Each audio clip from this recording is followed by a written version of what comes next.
Donc on se retrouve à nouveau pour une partie du TP sur la modification d'image.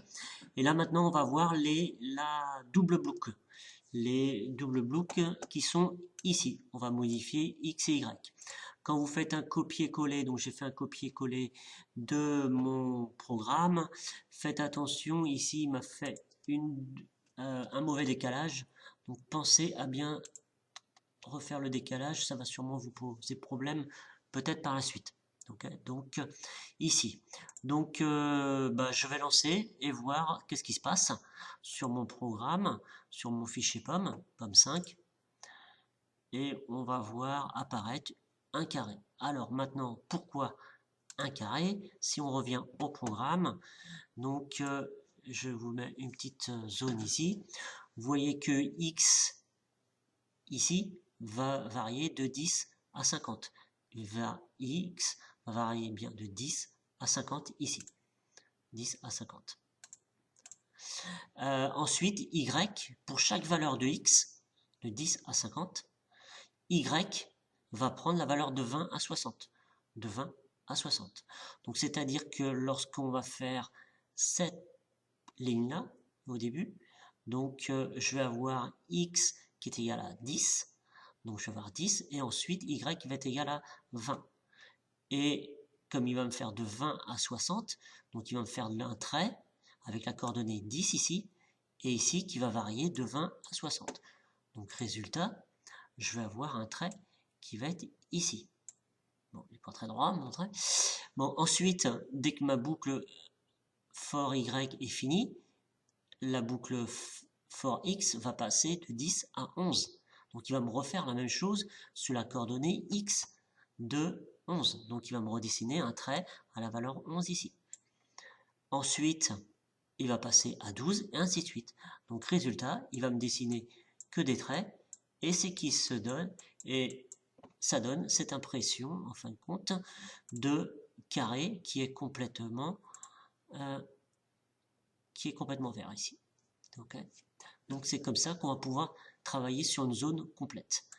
Maintenant, au lieu de travailler sur une seule partie de l'image, on va travailler sur toute l'image. L'image est faite comme dimension 500, donc le 499, donc je vais aller de 0 à 500, et là pareil pour Y, de 0 à 500.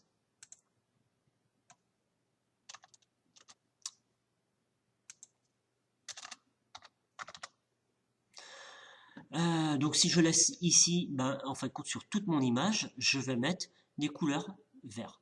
Vous voyez ici, POM 5, dès qu'il a fini, en fin de compte, j'ai tout colorié mon image en verte.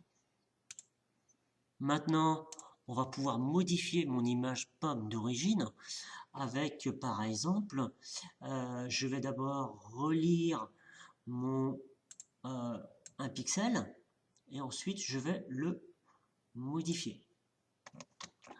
Donc ici, je rajoute cette ligne-là, on l'a vu auparavant. GetPixel, ça permet de lire le pixel qui a la coordonnée x, y et de récupérer les composantes rouge, vert, bleu de ce pixel-là. Donc maintenant, ici, je vais mettre rouge, vert, donc le nouveau rouge, une variable nouveau rouge, une variable nouveau vert, rouge, vert et bleu, et une variable nouveau rouge, vert, bleu, NB. Okay. Et je vais par exemple dire que nouveau rouge, on va garder la composante rouge. Nouveau vert,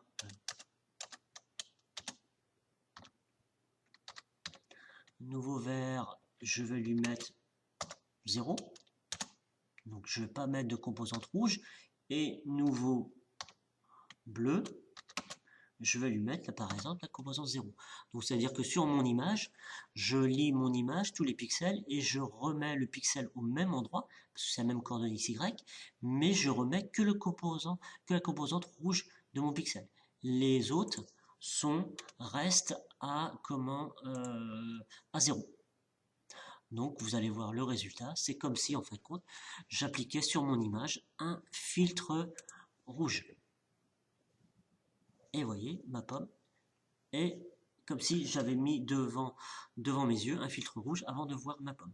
Et maintenant je peux m'amuser à faire beaucoup de changements. Je peux par exemple garder le rouge et le vert. Non, on va mettre le rouge et le bleu. Je ne sais pas ce que ça va donner. Donc là, je lance ça. Donc en fin de compte, je prends les coordonnées rouge et bleu, mais pas la composante verte. Et vous voyez, ça me fait une Pink Lady. Maintenant, je peux même modifier mes images. En fin de compte, ici, je vais vous faire une pomme pourrie. Donc ici, je vais remettre la valeur bleue et je vais inverser le vert et le rouge. Le rouge ici et le vert ici. Donc j'ai modifié le rouge et le vert et j'ai conservé le bleu. Et si je fais ça, donc j'attends que c'est fini et là, vous voyez, ça vous fait une pomme pourrie. Il n'y a que la queue qui reste bien verte. Donc maintenant, on peut faire ce qu'on veut sur les images. Il suffit de modifier ces éléments-là.